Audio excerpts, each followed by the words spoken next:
नमस्कार दोस्तों, क्या हालचाल। मैं आशा करता हूं कि आप लोग अच्छे होंगे। आज के इस हम लोग वीडियो में देखने वाले हैं विभव मापी के बारे में, पोटेंटियोमीटर के बारे में। बहुत ही महत्वपूर्ण क्वेश्चन है ये बोर्ड एग्जाम की दृष्टि से, तो इसे आप लोग ध्यान से देखना और ध्यान से समझना। और ये जो चित्र है ये नॉर्मल चित्र है और ये सिद्धांत वाला चित्र है। तो हम लोग दोनों को आज समझेंगे कि विभव मापी क्या होता है, उसकी रचना कैसे होती है, सिद्धांत के बारे में समझेंगे। तो आइए हम लोग देखते हैं।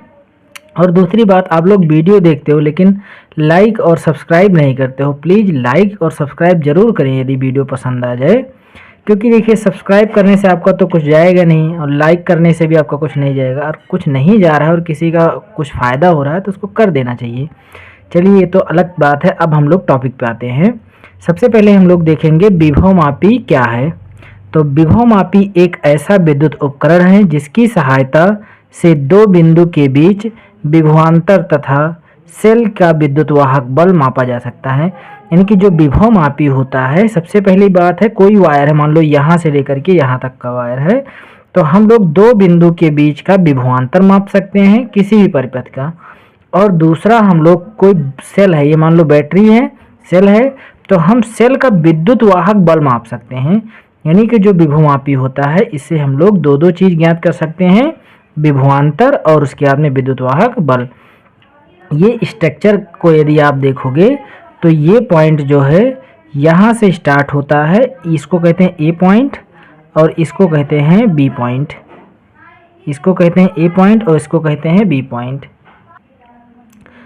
ए पॉइंट और बी पॉइंट की जो लंबाई होती है इसमें वो 10 मीटर की होती है और इसको हम लोग लगभग 10 टुकड़े में तोड़ देते हैं।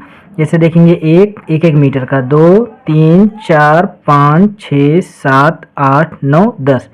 और इन सबको हम लोग श्रेणी क्रम में जोड़ते हैं। श्रेणी क्रम का मतलब होता है, जैसे मान लीजिए एक यहाँ पर है, दूसरा यहाँ, तीसरा यहाँ, चौथा यहाँ, पांचवा यहाँ, और दोनों सबको एक साथ कनेक्ट कर देंगे तो क्या होता है, श्रेणी क्रम होता है। तो ऐसे हम लोग यहाँ से देखेंगे तो स्टार्ट हो रहा है ए पॉइंट से, यहाँ से जाएगा ऐसे 2, 3, 4, 5, 6, 7। तो ये कैसे है, श्रेणी क्रम में है।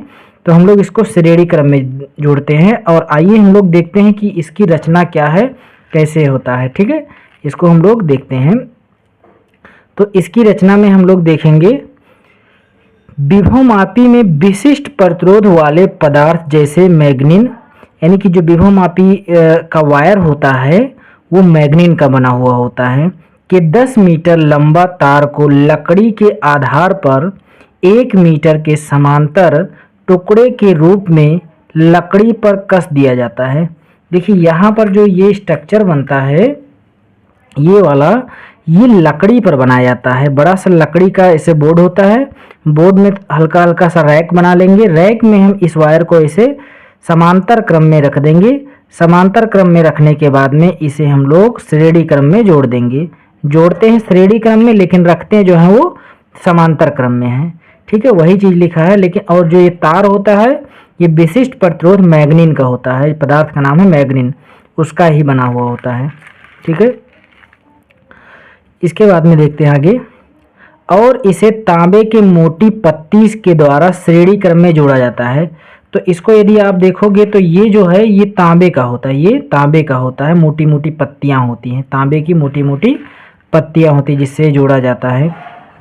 आगे हम लोग देखते हैं, इस तार के समांतर ही 1 मीटर पैमाना लगा दिया जाता है और तार के ए सिरे को बैटरी के धन तथा बी सिरे को ऋण से जोड़ दिया जाता है।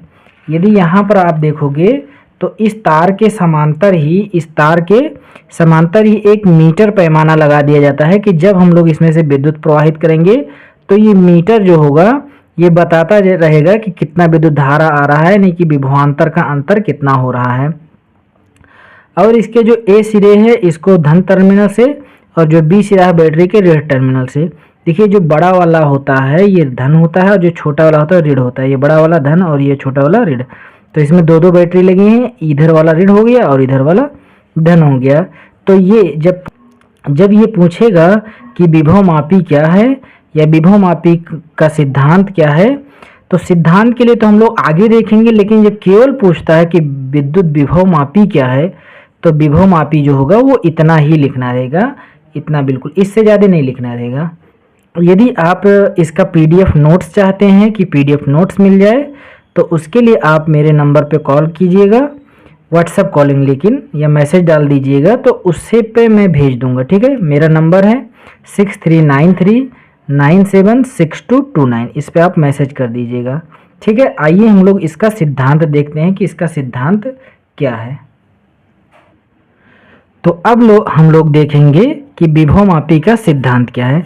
देखिए, विभव मापी का सिद्धांत समझने के सबसे पहले ये आप देखिएगा, ये जो ए सिरे से लेकर के जो वायर लगा हुआ था ऐसे ऐसे यहाँ बी तक, इस वायर को इसमें कुछ इस प्रकार से लगा दिया जाता है ए से बी तक। ठीक है, तो हम पहले इसके बारे में थोड़ा सा देखते हैं, फिर अभी इस चित्र को हम लोग समझेंगे। तो इसमें है एक लंबा तार ए बी को बैटरी से जोड़ दिया जाता है, यानी कि जो ए है और बी है, लंबा सा तार है, यही वाला तार है जो यहाँ पर लिए हुए थे। यहाँ ए से लेकर इसे घुमा घुमा के किए थे, इसमें घुमा के नहीं दिखाया गया है, ऐसे ही दिखाया गया है कि एक लंबा सा तार है जो बैटरी के से जोड़ दिया जाता है, मतलब ए वाले को धन टर्मिनल से और बी वाले को ऋण टर्मिनल से जोड़ दिया जाता है,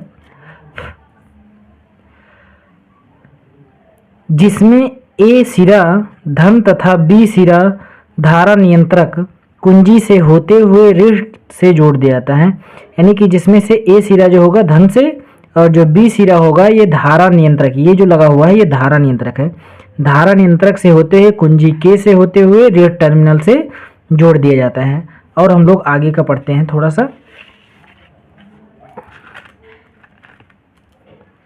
इस परिपथ को प्राथमिक परिपथ तथा बैटरी को प्राथमिक सेल कहते हैं।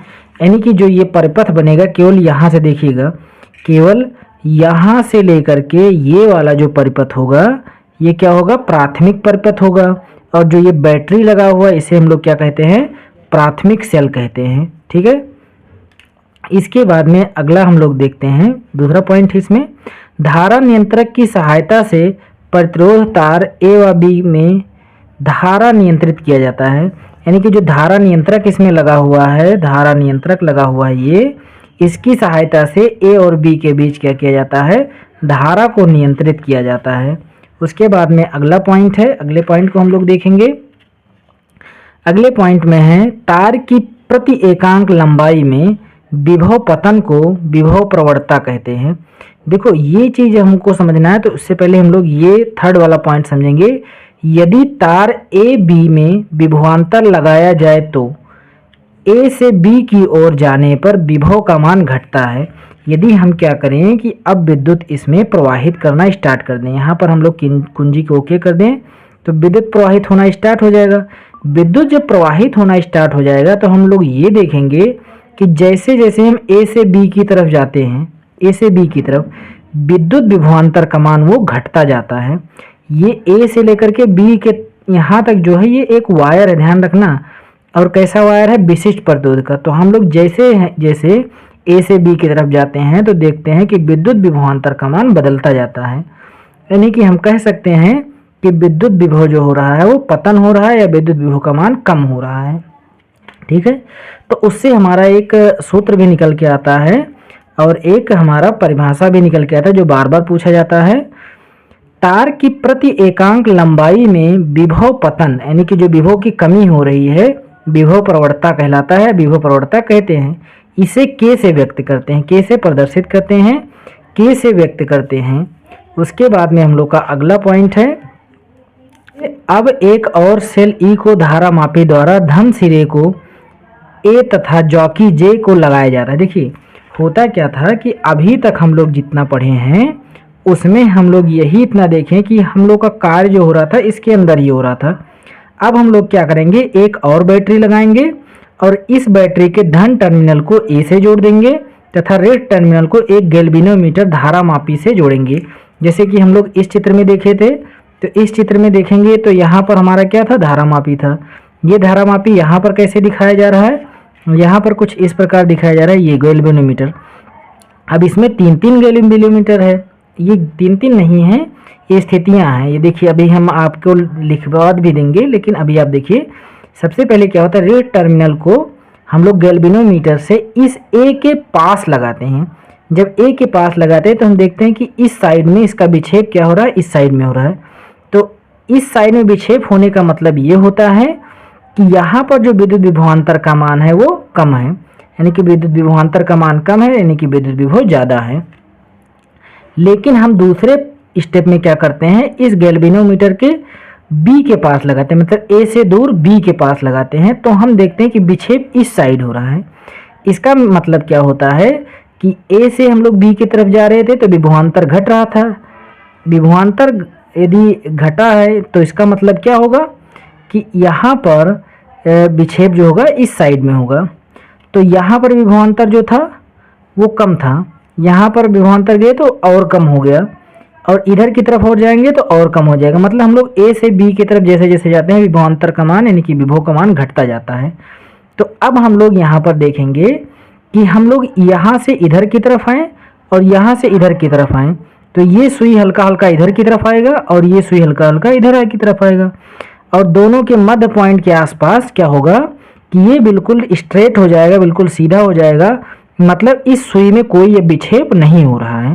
तो इसी को हम लोग अभी लिखेंगे और समझेंगे, ठीक है। तो यहाँ पर लिखा हुआ स्टेप फर्स्ट में जब जॉकी जे को बाईं ओर P1 पर लगाया जाता है, P1 पर जब लगाया जाता है तो धारा मापी जो होता है बाईं ओर, बाईं तरफ हो रहा था ना, विक्षेप हो रहा था। उसके बाद में स्टेप सेकेंड में क्या होता है, जब जॉकी जे को दाईं ओर P2 पर लगाया जाता है तो धारा मापी में दाईं ओर की विक्षेप होता है। यानी कि जब हम लोग यहाँ पर क्या लगा रहे थे, P2 पर लगा रहे थे, P2 पर लगाने पर क्या हो रहा था, दाईं ओर होता है, P1 पर लगा रहे थे तो बाईं ओर हो रहा था, ठीक है। वही दोनों स्टेप लिखा है। थर्ड स्टेप में हम लोग देखेंगे, थर्ड स्टेप में क्या है, जब दोनों बिंदु P1 व P2 के मध्य बिंदु P पर लगाया जाता है तो कोई विक्षेप नहीं होता। मतलब P1 से हम लोग इधर की तरफ और P2 से इधर की तरफ आए तो P पर हमको क्या देखने को मिलता है कि कोई विक्षेप नहीं हो रहा है। इसका मतलब क्या है, शून्य विक्षेप हो रहा है। यहाँ पर हम लोग देखेंगे तो P1 से इधर की तरफ आए और P2 से इधर की तरफ, तो यहाँ पर हमको ऐसा पॉइंट मिला जहाँ पर कोई विक्षेप नहीं हो रहा था। और जब कोई विक्षेप नहीं होता है तो हम लोग किसी तार की लंबाई बढ़ाएं तो उसमें प्रतिरोध का मान नहीं बढ़ेगा। इसका मतलब जैसे जैसे लंबाई बढ़ाते जाएंगे वैसे वैसे विभव का मान क्या होगा, बढ़ता जाएगा। यानी कि जो विद्युत विभव होगा समानुपाती होगा किसके, तार की लंबाई के होगा। और हम लोग देखेंगे कि जब हम लोग समानुपाती का चिन्ह हटाते हैं तो हमारा एक नियतांक आता है K, और K क्या है, विभव प्रवणता है।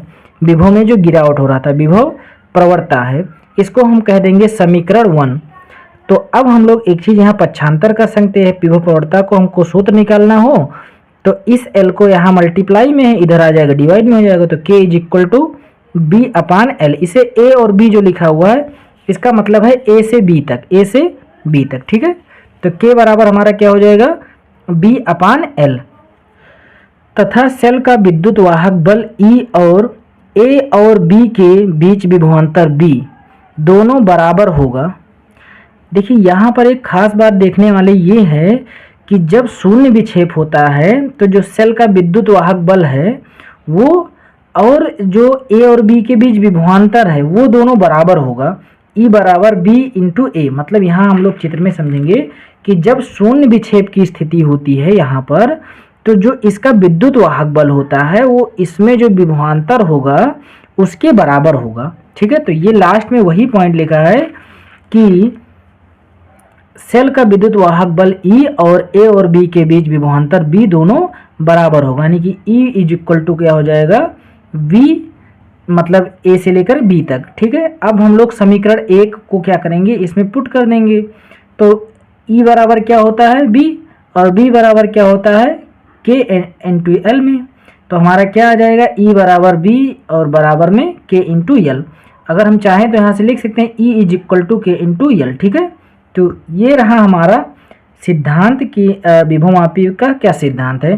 देखिए ये बहुत महत्वपूर्ण क्वेश्चन है बोर्ड एग्जाम की दृष्टि से, तो इसको ध्यान रखना। देखिए यदि आपको वो नहीं आएगा तो ये जरूर आएगा, तो इसको भी आप याद रखिएगा कि ये क्या है, और उसके बाद में इसका जो सिद्धांत है इसका भी याद रखिएगा।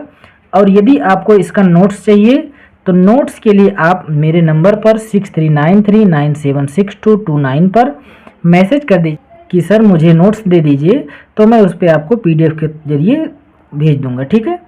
और आप अपने बोर्ड एग्ज़ाम की तैयारी करते रहिए और मोस्ट इम्पॉर्टेंट क्वेश्चन के वीडियो आपको इस चैनल पर फिजिक्स, केमिस्ट्री और बायोलॉजी तीनों के मिल जाएंगे। यदि कोई क्लास 10th में आपके यहाँ पर है, क्लास 9th में है, तो उनका भी मिल जाएगा, ठीक है। तो धन्यवाद, हम लोग मिलते हैं फिर अगले नेक्स्ट वीडियो में।